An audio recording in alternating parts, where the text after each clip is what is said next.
Hey everyone, like I promised, last day of the month, May 31st, 2025. Welcome, ladies and gents, collectors of all ages. We have the Pocket Change Market Report coming up here to round out the month.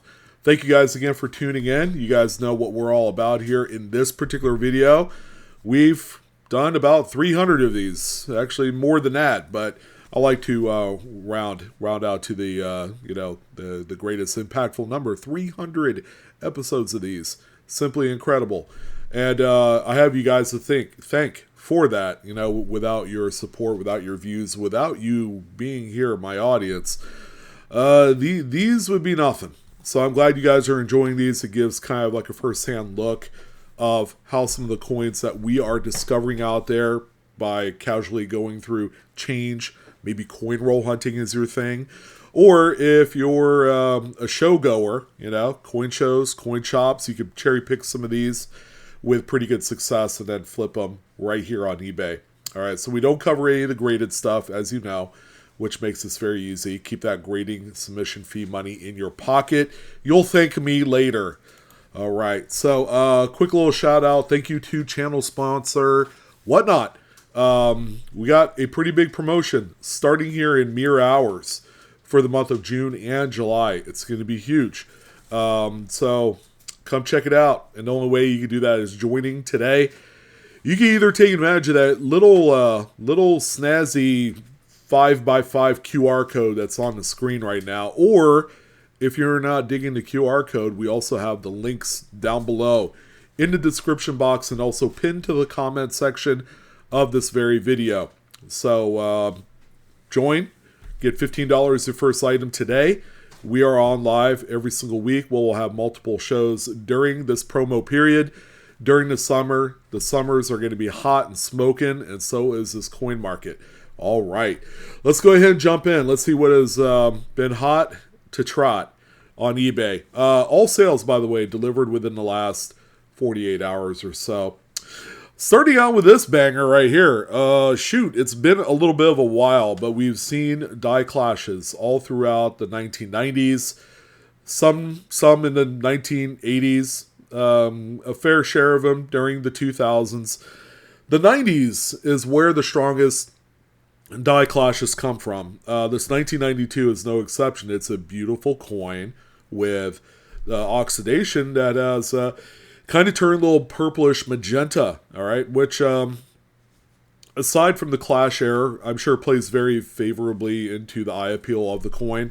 This one, by the way, is selling for $46.30, which is a very solid amount of money. I'm not at all surprised because I've seen some pretty strong typical and atypical die clashes that have hit the ground running in the market today. And I've seen them as high as a few $100. It really depends on the coin. So I mean, reintroducing die clashes to you guys is a pure pleasure because I love looking for these. They're not as hard to look for as you think. It's all a numbers game, right? In order to find some of these, you need to be going through coin. You're gonna have better success finding one of these going through 1,000 pennies than you would maybe going through 10 pennies. Again, it's a numbers game. So $46.30 on this one. Die clashes are here to stay, and the money is just really good right now. You might as well take advantage of it while you can. Next one that we have here looks just like a really good, honest 1944D Lincoln wheat cent. Now, typically, this coin would be on here because of a couple certain very well-known over-mint marks. Was that the FS 511 and 512, to be exact, are two of the big ones. It's even covered in the Red Book price guide. It was actually one of the first varieties that I was hunting for and didn't have any success whatsoever. A good, strong 30 years ago. Very tough coin to find. However, some of you probably don't know that this particular variety, which is also a Cherry Picker's Guide variety, doesn't exist on a 1944D. And this one is the FS 101 doubled die obverse. Okay, that's best exemplified by some weird, strange kind of thickening on the date. You see the bottom tail of that 9? See how just like big, bushy-tailed it is? That's where you're going to look for. In addition to the kind of like warped looking 4s that you see there, if you did a little comparison to this coin compared to a regular non-variety 44D, you're going to see that change pretty well. You're also going to see some of that doubling on the word Liberty, although it's not as flashy and in your face. You could see some of the stretching in there contributing to that. So this is a rather nice coin, and it was actually an example that is, exceptional in today's market. It's full red. It's beautiful. This one here ended up selling for a C note, $100.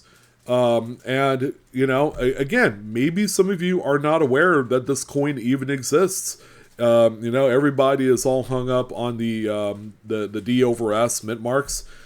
Pay close attention to this one. This is going to be another one that should be on the list because it is a cherry picker's guide, and by reason of virtue, that one should always be on there. Next one that we have here, little Buffalo nickel action. It's a very nice, early dated 1921 Buffalo nickel. All right, tougher date than it looks like, but this one right here, ladies and gents, has a lot of things going for it. You can see some clash dies. It's got the little die clash under the Indian's chin area, which is a very common place for that, by the way. So that's actually the clashing of E pluribus unum from the reverse die to the obverse. The reason why that this one's on here, it's been identified as a 2.5 feather. So that third feather was abraded away just a hair. You could actually still see the feather. It's just not as strong on this one.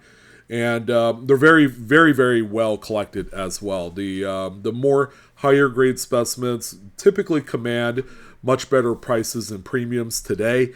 But I would say if you were hunting for these, I would save every single one of them that you come across, because there's just going to be a wide swath of variety and desirability for these across a bunch of different, audiences. So this one right here ended up selling for $64.37. And yes, they are worth that kind of money. A 1921 by itself is just a really good date, even though it's a Philadelphia minted coin. These earlier 20s, it doesn't matter what it is. We got to give them a little bit more respect at the end of the day. All right, so we also cover paper money as well. This is a great one here. 2017 $8 bill. Now, the seller went out of their way to actually crop both serial numbers and put them kind of like top to bottom at the very bottom of the screen here. Hey, you guys will definitely notice a difference in the saturation of color between the bottom left serial number and that top right serial number. This is not as nearly a dramatic of an error called an inkwell contamination that I've seen, but it is indeed one. And this is one that's recognized by all of the major players of the grading scene for paper money. PMG, PCGS Banknote are two such well-known grading companies for paper money. So they will grade inkwell contaminations and attribute the label as such if you're able to find these. So as its name implies, a little bit of the black ink had contaminated into the green ink wells, thereby making that particular type of ink for that section of the print a little bit darker. There are some that actually get as dark as black. All right, and those are going to be the ones that are worth a lot more money in today's market.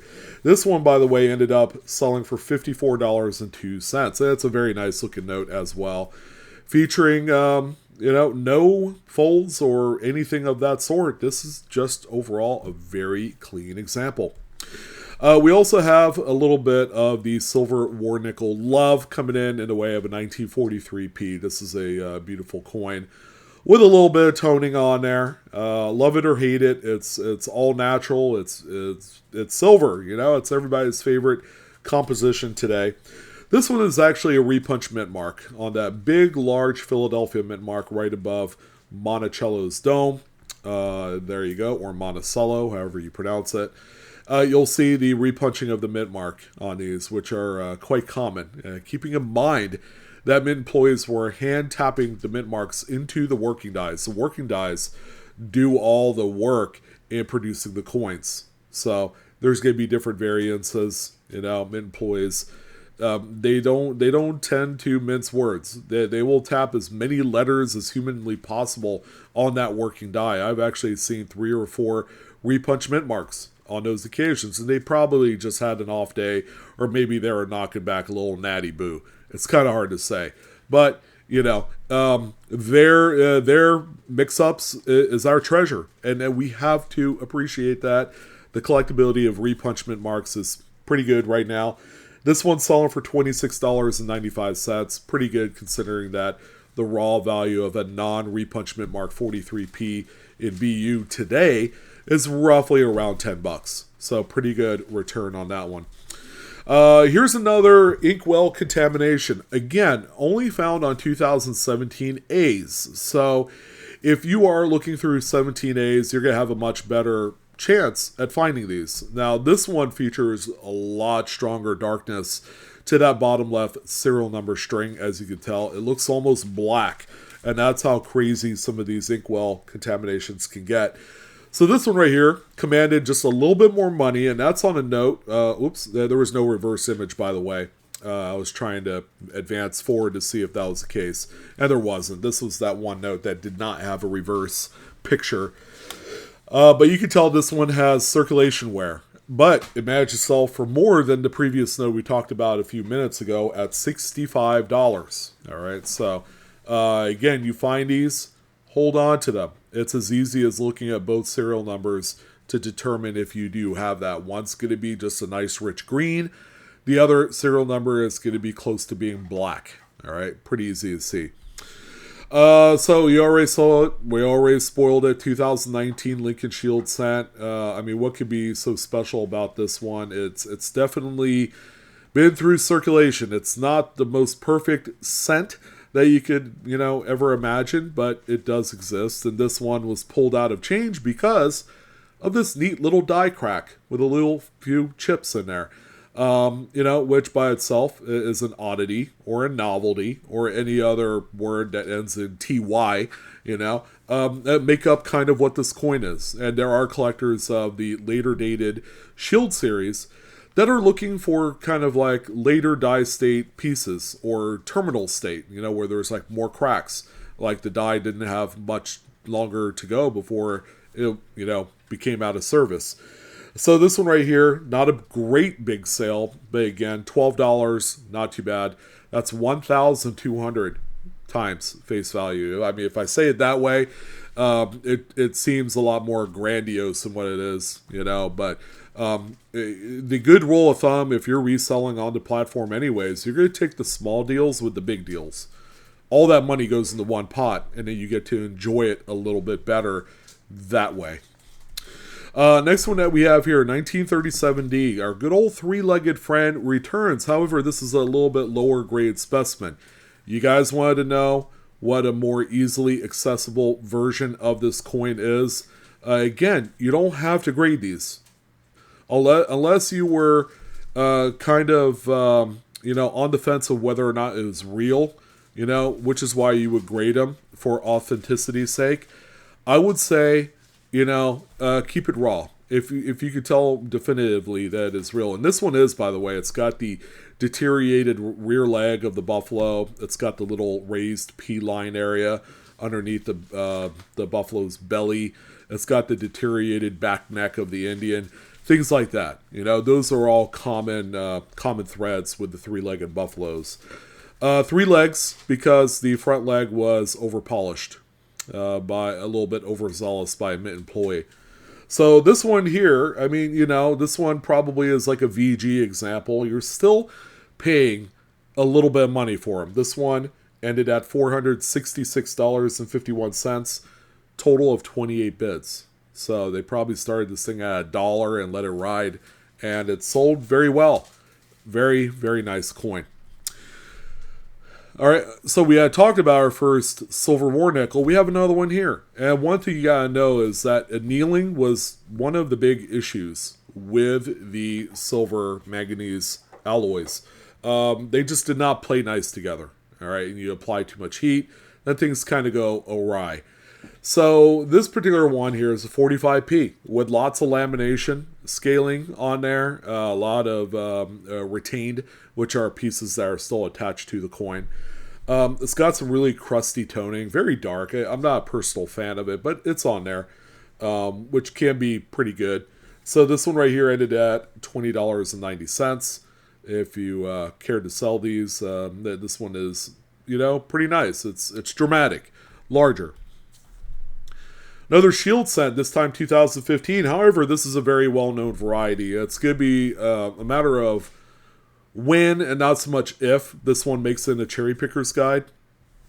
Probably by the next revision. The 6th edition, volume 1 is where we're at right now. 7th edition, I would say, is going to be that one. This is the DDO number 1. All right, pretty strong doubling on the date and Liberty. This one also has a little die chip on the top of the shield as one of the place markers, but you can see just the doubling on the date. It's stretched. It has the cat's eye 0, as you can see. Doubling on Liberty, very strong. And then also the word trust. Trust is showing that good amount of stretching along with some notching as well on there. So great one here yet again. Pretty good sale. I haven't seen one of these sold in a little while, but $44.25 was the final result. And I ain't hating. That is a great result on this coin that, probably as recently as 5 years ago, I'd say pre-pandemic, there were more of these out there in eBay land. You could have picked one of these up for $15-20 in pretty nice shape, and now we're not seeing nearly as much supply to meet the demand. Here's our good old $2 bill, filled star. 2017A is the date series that you're going to find these on. So they call this an over-inked star, which is usually the top right star of the serial number there. Again, much like the inkwell contaminations, the grading companies, they do observe this as a legitimate error, so they'll notate it right on the slab label. Keep an eye out for these. I know a lot of people don't ask for $2 bills, but maybe because of how new this one is, it might incentivize you to maybe pick up a strap or two and see if you could get lucky. It's as real simple as that. So this one right here is sold for $46.08, 12 bids, strong on there, and the note is fresh. It looks like a crispy uncirculated. Very nice to see. Coming up next, we have a 1997D Washington quarter. Real simple. There's just a clip on there, but I will say that this is an extremely tough date for clips or off centers or broad strikes. Right before, the statehood quarter series took off. Min errors were few and far between the last couple years of the eagle back design. This one right here is selling for $28.85. Again, that's more proof that, the coins are just not out there for collecting. So you're going to have to do some heavy searching for this one. In case you're wondering, we talk about sealed equity. Here's a 1973 BU bag of Lincoln cents memorial back. These are Denver's, so they're 73Ds. Not a great dramatic kind of date, but it is a full bank bag of red 73Ds, $50 face value. So this bank bag right here is sealed, selling for $339.30 for the final sell price. So, it just goes to show you that even some of the most, ho-hum of dates, could still sell for quite a bit of money. If you had socked away, 3 or 4 bags of this one, that's easily $1,200 to $1,500, at a moment's notice. And the market right now, the supply is next to non-existent.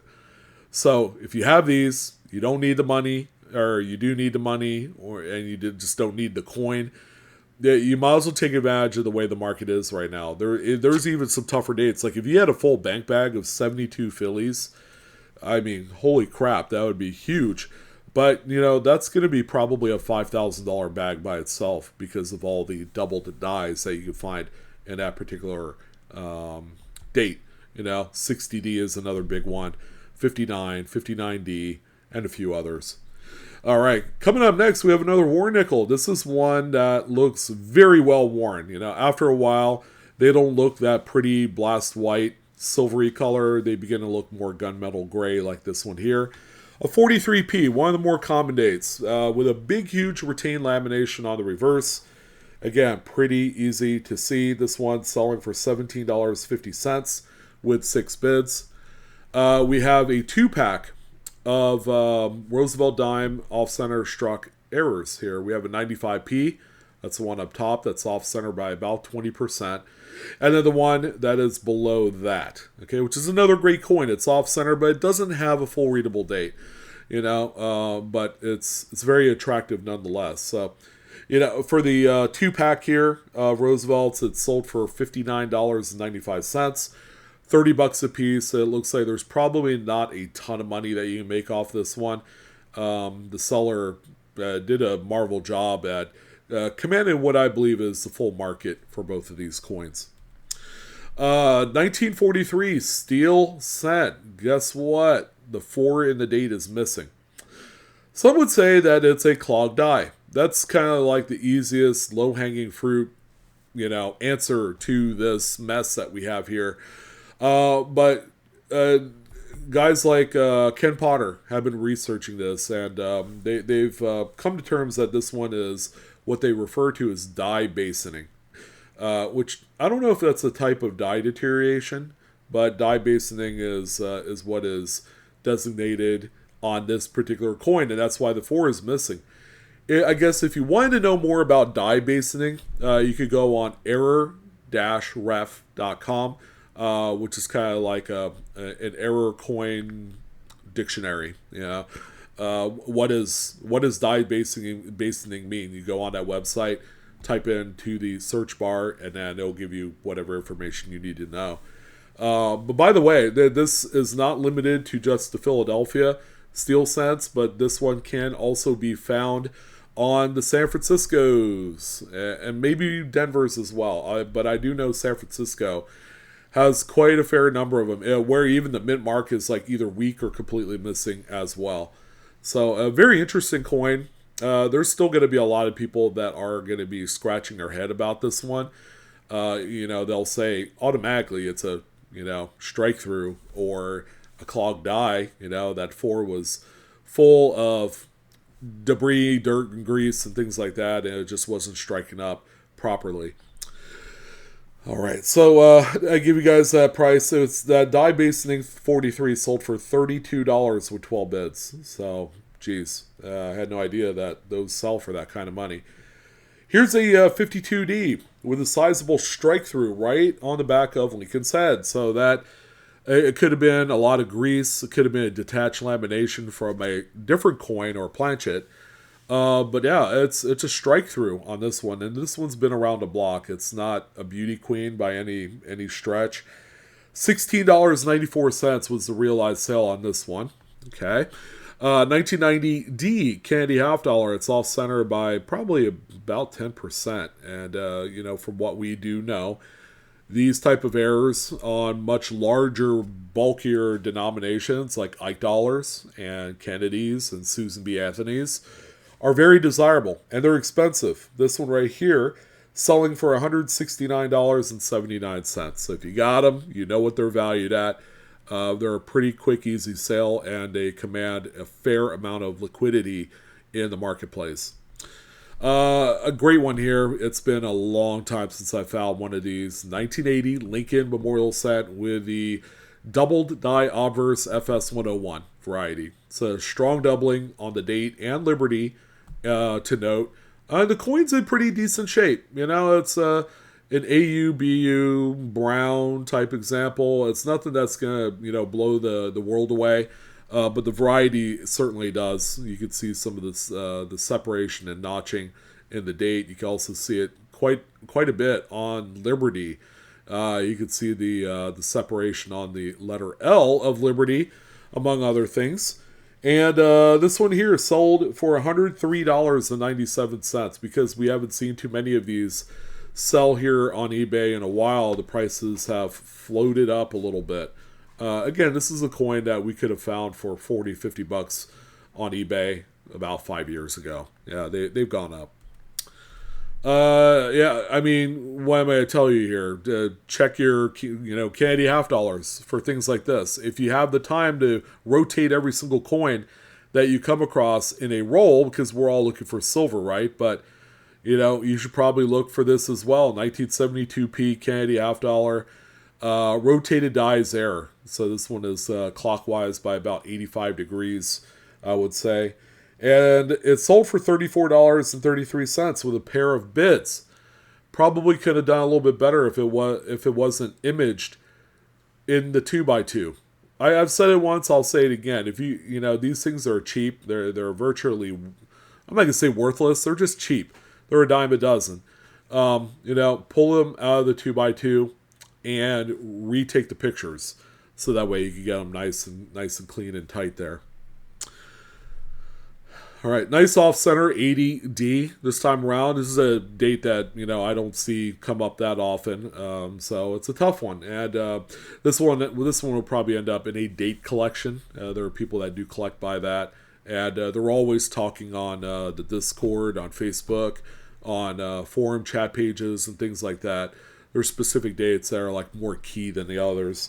This one's selling for $28.99. That's a good one there. Another $1 bill, 2001. Okay, something is definitely off with this one. If you had mentioned that it's missing the green seal right on the word one, then you'd hit the nail right on the head. Guess what? This one has been played around with. If you were to bleach that, you would get a lot of discoloration, and the paper wouldn't be what it looks like here today. So yeah, it's missing the green seal. It just ran out of ink for that particular well. They probably call it insufficient inking as well as the error type. There is a reverse, a little bit off cut, nothing too crazy. $132.01 with 12 bids. So yeah, I mean, we see these usually on the earlier $20 bills, and this is probably the second or third example of a 2001 dollar bill that's missing the seal. 1983 Lincoln Memorial Cent struck through a later state capped die. So that capped die was beginning to wrinkle in on itself. You could see a partial date. Things were not going right for that particular die cap, and the die was probably ready to kick that puppy off, so that way it could, mint proper coins. This one has a big old chunky amount of carbon spotting on there, which stinks because it is a copper-plated zinc-in composition. And this one's selling for $29.99. It still did pretty good, considering it had some environmental issues, as you can see here. Boy, this thing was nuts. Couldn't tell you the date. Let's just say it's undated. That is a pretty crazy lamination on the obverse, nearly affecting the whole coin. And judging from what's left over, it reads the motto "In God We Trust." There's even more laminations that are kind of just hanging by a thread there. So great looking coin. It looks like wood bark is about the best way that I could associate this with. So this one right here sold for $28.99. So a pretty good sale again. If it had a full readable date, it would probably have turned this one into a much better performer. Man, this thing's cool. You don't see min errors on Standing Liberty quarters all that often. The occasional clash die. This one has a big, huge die chip right here next to the stars and the drapery and that right knee over there of Miss Liberty. So, yeah, that is, ladies and gentlemen, quite the anomaly. We don't see it that often. And it's a little bit earlier date, too. So that plays into that. This one selling for $118.99. So, yeah, and that is more about the mint error than it is actual type coin. Big, huge cut die break on this Lincoln cent. Check that thing out. I mean, there are a few that are as big, if not bigger, but this is like maxed out from what we've seen. So it's a 1900s Lincoln Memorial cent, probably from the 70s. This particular one sold for $94.24. Great looking piece. It's very, very honest Abe. What we have here, get it, Abe. And it's got a good color to it. I like this brown oxidation with little hints of red all throughout the coin. And the final one, boy, I had this one on my saved list, and I don't know on how many occasions I just about hit the buy it now button. Became too late. Someone finally did it for me. 1913 Type 1 Buffalo Nickel with the huge cut die break right on the Buffalo's head there. You don't see these that often on Buffalo Nickels. They're kind of a rarity, as a matter of fact. This one selling for $199, and you can easily see why I missed out on this, because that price was just too good to be true, you know. Yeah, I mean it's awesome. Man. It's on an earlier type piece, a very impactful one at that. At the Buffalo on a raised mound Type 1 design, which did not age very well because the date and all that wore away really quickly. By the time this thing was XF, the date was in trouble. There's a little bit of a close-up of the cut die break. All right, nice and flush there. And that's it. That's all I got for you, ladies and gents. Again, just to recap, information in this video is for entertainment purposes only. None of this is financial advice. And thank you, ladies and gents, for the final, well, I'm going to assume is the final video for the month of May 2025. What a packed show. It was awesome. And I hope you guys enjoyed this one. Hopefully it gave you some incentive to do some hunting of your own. I am your host, Sean, with Blue Ridge Silverhound. I appreciate you guys again. Have a great rest of your weekend. And I will see you on the next coin video. So long.